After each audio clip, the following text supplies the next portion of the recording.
سيادة الموسيقار، انا مش عارف اقول كلمة ولا لا. هو طالع كذاب ولا ايه يا سيادة الموسيقار؟ ايه عقد سيف جعفر فين؟ بسم الله الرحمن الرحيم. اهلا وسهلا بيكم حلقة جديدة ورياكت جديد مع هشام. مفيش طبعا حاجة اليومين دول. طبعا احنا بنبارك الاول للنادي الاهلي صعود لدور ال 16 بعد الفوز النهارده على منتخب السويس. طبعا فوز صعب وبشق الانفس. الواحد طبعا يعني قال منتخب السويس الماتش هيخلص بدري بدري، بس احنا صعبناه على نفسنا شويه. يعني الحمد لله كانت هديه النهارده حسين الشحات لتجديد العقد. بس ما ينفعش يا جماعه، لازم اللعب بجديه اكتر من كده، وما ينفعش الفرص اللي بتضيع دي. وعلى العموم الحمد لله قضينا الغرض من المباراه وصعدنا لدور ال 16 حتى لو ايا كان على حساب مين. بس احنا بننظر دايما للمنافس ايا كان هو ايه، ان هو الماتش ده لازم مكسب وخلاص. تاني حاجة بقى نيجي بقى لموضوع الساعة، موضوع التعاقدات. النادي الاهلي طبعا احنا عارفين اشتغل بكل هدوء على الملفات اللي عنده. فجأة لقينا ما لا مش فجأة حسين الشحات، احنا فجأة لقينا رامي ربيعة جدد. فجأة لقينا ياسر ابراهيم جدد من غير مشاكل. حسين الشحات، انا لما طلعت قلت بس كان في بندين اللي عليهم الكلام، والبندين دول الاهلي ما تنازلش عنهم، بل بالعكس البندين اتطبقوا على حسين الشحات. لان ما ينفعش تبوظ اوضه اللبس عندك. فحسين الشحات رضخ في الاخر. لازم الشروط اللي ماشي عليها كل اللعيبه لازم تمشي عليه هو كمان. فمبروك لحسين الشحات. مبروك لحسين الشحات، مش مبروك للاهلي، مبروك لحسين الشحات. الاستمرار في النادي الاهلي هياخد اول موسم من الثلاث مواسم اللي جددهم. اول موسم 13 مليون، تاني موسم 14 مليون، تالت موسم اللي هو الاخير ليه هيبقى 15 مليون. نيجي بقى على الناحية التانية على النقيض خالص. نادي الضحك، نادي الزمالك. متصدر المشهد الموسيقار مرتضى منصور.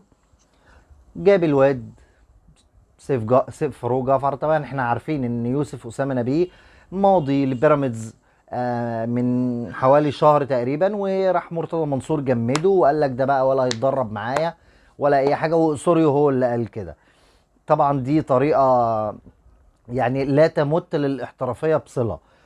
راح جه بقى جاب سيف جعفر من يومين، وراح ما قعده قدام الكاميرا هو وكيله وقال اللي احنا ماضيين عقد و وخلاص. وجددنا المسلوسي، وجددنا مش عارف لمين. وادي سيف جعفر مضى معانا 4 سنين وبتاع، ومستنيين الست والدته. وقعد يتريق على فاروق جعفر.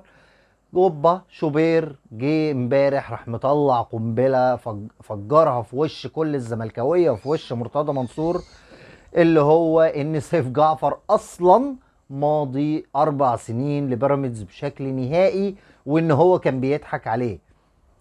طبعا يعني قمة مشهد عبثي بطريقة غريبة يعني. المفروض اللي هو رئيس نادي، لا هو رئيس لجنة الاشتراكات، رئيس لجنة التعاقدات، رئيس مش عارف. انا مش عارف مرتضى منصور شغلته ايه في نادي الزمالك، بس ايا كان الجمعيه العموميه لنادي الزمالك واعضاء مجلس اداره نادي الزمالك مسلمينه كل حاجه، النادي بتاعه وعزبته يعمل فيها اللي يعمله. كريم ابو الحسن طلع قال ده القلم السابع وبتاع على سيف فاروق جعفر. وادي طلع القلم السابع في الاخر على قفا الموسيقار بتاعه. فطبعا ده يبين لك قد ايه ان النادي الزمالك فعلا يدار زي السويقه كده، فاهمني؟ نادي ماشي كده بمبدأ ايه، اي حاجه في رغيف زي ما بيقولوا. هنيجي هنا بقى نقارن موقفين. مين اللي اتفاوض مع حسين الشحات ومين اللي خلص مع حسين الشحات؟ لجنة الكرة وامير توفيق. ناس كل واحد عارف مكانه، كل واحد عارف شغله بيعمل ايه. هتبص على الناحية التانية، هتبص للمشهد كده هتلاقي مين هو؟ واحد بس، مرتضى منصور. كل حاجة في النادي بتدور حوالين مرتضى منصور. قناة الزمالك مرتضى منصور، الملاعب مرتضى منصور، حمامات السباحة مرتضى منصور، يقبض الموظفين مرتضى منصور، يجدد لعيبة مرتضى منصور، ياخد على قفاه من اللعيبة مرتضى منصور، جماهير تشتمه مرتضى منصور، اي حاجه مرتضى منصور. وفي الاخر يقول لك ان واو، النهارده بيقول لك اللعيبه ما رضيتش تنزل اصلا التدريب علشان كان ليهم فلوس متاخره. ويطلع خالد الغندور يقعد يعيط زي الولايه كده في قناه الزمالك، يقول لك هنعمل ايه، احنا محجوز علينا. احنا المفروض ندفع رواتب اللاعبين بالملايين، والمفروض ندفع رواتب اجهزه فنيه ودولارات لاوسوريو، والمفروض ندفع عندك موظفين ندفع لهم المرتبات ومكافآت. طب احنا ده كله حسابنا محجوز عليه، طب احنا هنعمل ايه؟ ما هي لازم تتاخر ومش لازم تتاخر، واللعيبه دي برضو عندها بيوت و هو عنده حق في دي. بس انت مش كل شماعه كل حاجه تقول اصل الحساب مقفول عليا.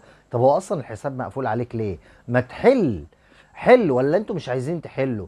طب ما هو لو ممدوح عباس ليه فلوس، طب ما الفلوس دي تخش كل واحد ياخد حقه والحسابات تتفتح، وانت تعرف تشتري، تعرف تجيب، تعرف تقبض.